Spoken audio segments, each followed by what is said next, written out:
The work that Richard is doing, it does look quite drastic because we're digging a big hole and chucking in a big plastic pipe.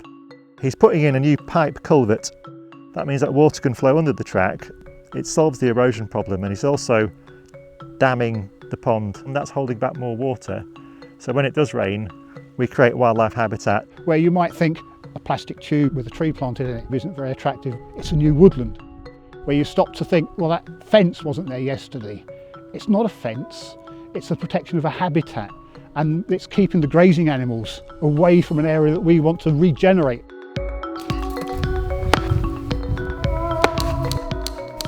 Sound? This is already a beautiful landscape. This is the background and the playground for Sheffield, and we're actually improving it visibly.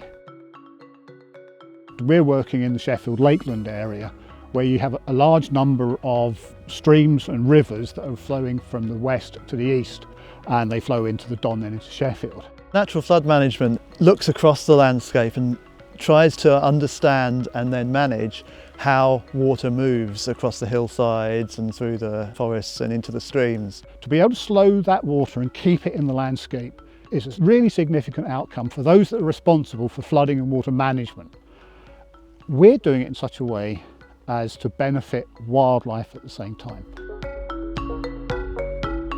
Water vole used to be widespread across most of the country, but in the last few decades they've reduced by about 95%. One of the major threats is habitat loss. As part of the Sheffield Lakeland Partnership, we have installed fencing to exclude dogs, pedestrians and grazing sheep, which will reduce the pressure on the vegetation but also reduce the disturbance on them, which will hopefully help them thrive here. One of the things that water voles really love is eating. They have to eat about 80% of their body weight every day. They really like the nice soft chompy grasses. You might be lucky enough to see piles of vegetation where they've made a little collection of cut stems, a little larder if you like.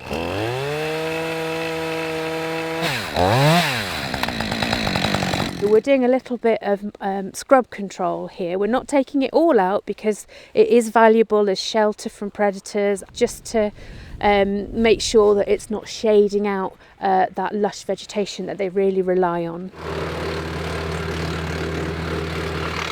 This field in particular, when we were surveying it as the Wildlife Trust, there was already at least one pair of curlew and there were 2 pairs of lapwing. Those waders are vulnerable species, and we've got a moral duty to look after these species for the rest of the world.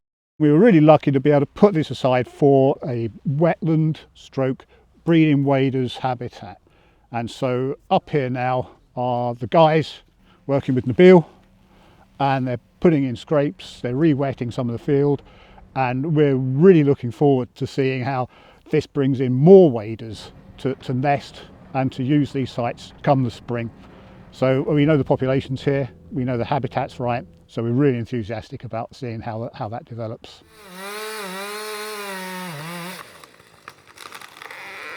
Here at Jacob's Clough, they're using in-stream measures. So this is felling trees into the stream and building leaky dams which allow the flow through under normal conditions, but when there's a storm and the river rises, those dams are designed to trap the water along the stream course. And what we've been doing with our monitoring is essentially looking to see if we can detect the action and the activity of those dams. So as they hold the water back and slow the flow, they reduce the flood peak and they delay that peak, and that helps prevent all of the water sluicing right down the stream towards Sheffield and meeting with water coming off the other hillsides. There's a real big range in that little pot up there, and just seeing the weather coming in up the valley and knowing that we're collecting it here is quite interesting. We do a lot of walking out in the Lakeland area, and actually relating where we walk to what we measure here, I think adds that sort of connection for them. I think it's 28 or 9.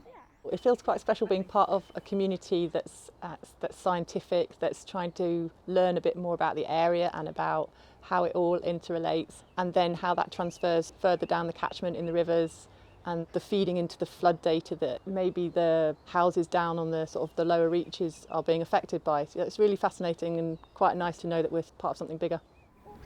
This one? Yeah, feed the plant.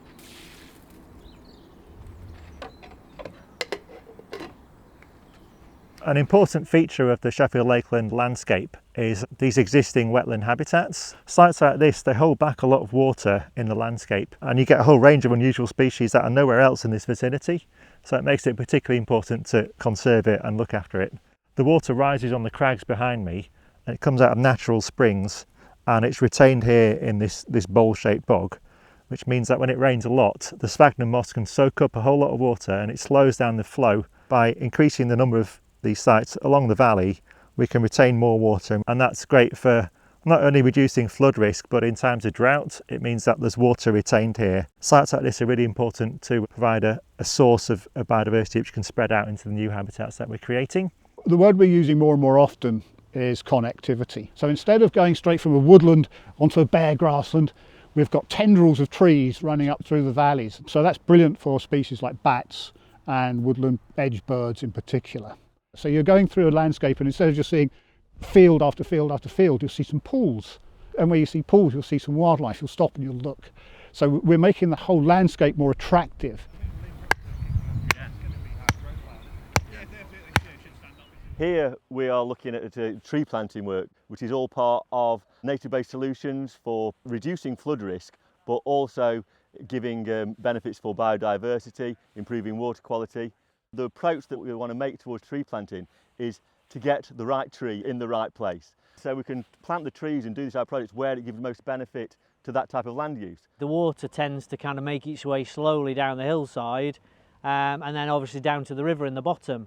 So this strip of land is right on the edge of where the field is, and it's actually something we can't farm. We can't take a tractor on here. You know, the cows would be very reluctant to walk on such a steep bank. So it's absolutely perfect to plant a load of trees, both in terms of us not losing any productive land and in terms of it helping sort of slow the water flow down when we've had heavy rains. We need to be thinking about cost and carbon, and we need to be thinking about wider benefits in terms of the local environment and the global climate too. And it's the job of kind of integrating science, policy, and in this case farmers. We've been able to kind of work very closely with Eddie to think about what the best decisions might be for certain areas. You know, we're obviously keen to reduce our carbon impact, help to kind of mitigate flooding, and having both the Wildlife Trust at one side and the university at the other, they help us really kind of see the balance. It's absolutely spot on. Working in partnership is definitely the way to achieve bigger and better projects on a landscape scale. We can draw on the various pieces of knowledge that we have across organisations and the land holdings that we have to connect habitats and allow wildlife to spread, thrive and move across landscapes.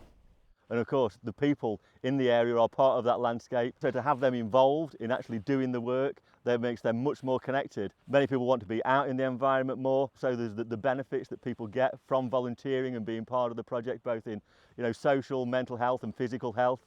It really is a win for everybody to take this approach to project work. Wildlife benefits, and so does the ecosystem service that we call it of natural flood management. So these big wins for people and wildlife are exactly what landscape partnerships are about.